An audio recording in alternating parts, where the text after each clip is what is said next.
Welcome to The Explainer. Today we're going to challenge a really core belief most of us have about success.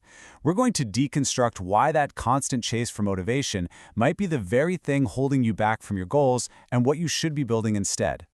Motivation is a drug. Whoa, that's a pretty bold statement from our source material, but think about it. The central idea we're going to explore today is that this thing we're all told to find and chase, it might actually be a trap. The very thing preventing you from making any real, lasting progress. You know that feeling, right? That Monday morning high? You watch some inspiring video, read a quote, and you feel like you can conquer the world. But then, Wednesday rolls around, and all that energy is just gone. The spark fizzles out, and you're right back where you started, feeling kind of stuck. So, what is going on there? Well, the source calls this the motivation trap.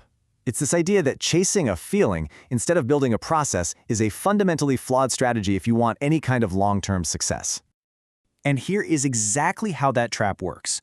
When you consume motivational content, you get a nice little dopamine hit. It literally tricks your brain into feeling productive.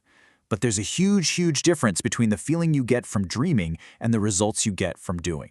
You haven't actually built anything yet. You've just consumed an idea. Okay, so if motivation is the trap, what's the way out? Our source proposes this really cool three-part architecture for unstoppable action. And it all starts with something much deeper, much more powerful, a burning desire. Now, notice the language here. This is not just a casual, oh, I want this. No, this is a deep-seated, non-negotiable commitment. Desire is what has you up at 2 in the morning researching solutions because the outcome has become way more important than your temporary comfort. And this just lays out the difference in a nutshell. Motivation is conditional. It's totally based on your mood. It's fickle. Desire, on the other hand, is a decision. It's that internal engine that keeps running long after that initial feeling has worn off. But here's the thing. Desire is just the fuel. By itself, it's not enough. To actually go somewhere, that fuel needs an engine. It needs a system. It needs structure. I mean, all the passion in the world is pretty much useless if it's not channeled into something. This says it all, right?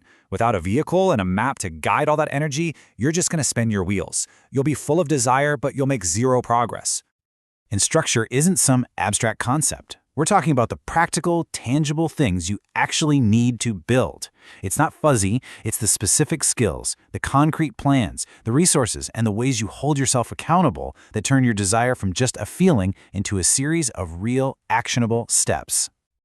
Okay, this is where the real magic happens. When you combine that burning desire with a solid structure, you start to build the third and, honestly, the most powerful pillar of all, capability. This is where it all just clicks into place. Capability is the proof you create for yourself. It's not based on somebody else's inspirational story, it's based on your own experience. It's that unshakable confidence that comes only from doing the work again and again and again. And this is the absolute game changer. I mean, think about it. The first time you try to make a sales pitch, it's terrifying. But the 51st time, it's just part of the process. That's not motivation, that is capability that you have built through pure action and repetition. You know you can do it because you have done it. So let's put this all together now. Desire, structure, and capability. They aren't separate ideas. They're interlocking parts of a single engine that drives achievement. Let's look at how they create this powerful, self-reinforcing cycle. So here it is, the architecture. Your deep desire is what fuels you to create a structure. Executing that structure day in and day out builds your capability. And then guess what? That new capability, that real-world proof that you can do it, it just deepens your desire to do even more. It's a really powerful feedback loop. I mean, just look at the difference in impact here. Motivation gives you a little spark that lasts, what, a week maybe? But as you move down this list, you shift from a temporary high to a permanent transformation. The goal isn't to be motivated, it's to become unstoppable. So here it is, the fundamental shift. You have to stop waiting for some external feeling to get you started. Instead, you have to start building an internal system that makes action automatic. And the source leaves us with this final, really powerful question. So don't just consume this idea, act on it. What is the one tangible capability you can start building right now that will make waiting for motivation totally and completely obsolete?